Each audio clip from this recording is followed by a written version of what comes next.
Hello বন্ধুরা, সবাই কেমন আছেন? আশা করি সবাই খুব ভালো আছেন।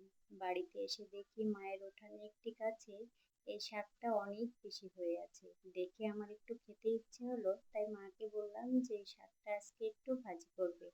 এটা কিন্তু অনেক বেশি উপকারী শাক। এর নাম হচ্ছে তেলাকুচি পাতা। অনেকেই হয়তো চিনে থাকবেন।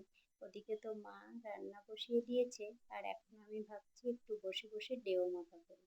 কারণ ডেও মাখা খেতে কিন্তু বেশ ভালো লাগে। আর আমাদের বাড়িতে অনেক রকমের ফল গাছ রয়েছে, কোনো একদিন আপনাদের সাথে সেটাও শেয়ার করব। আর ডেউগুলো এতটাই মজা যে শুধুমাত্র লবণ দিয়েই মাখিয়ে নিয়েছি, তাতেই অনেক বেশি মজা লাগছিল। অর্ধেকটা তো প্রায় আমি খেয়ে নিয়েছি, আর বাকি অর্ধেকটা সবাইকে ভাগ করে দিয়েছি। এদিকে দেখি মায়ের রান্নাটাও প্রায় শেষের দিকে। আমি বললাম যে মাংসটার শেষটা দেখে আমি নামাচ্ছি, তুমি গিয়ে মেয়েকে ধরো।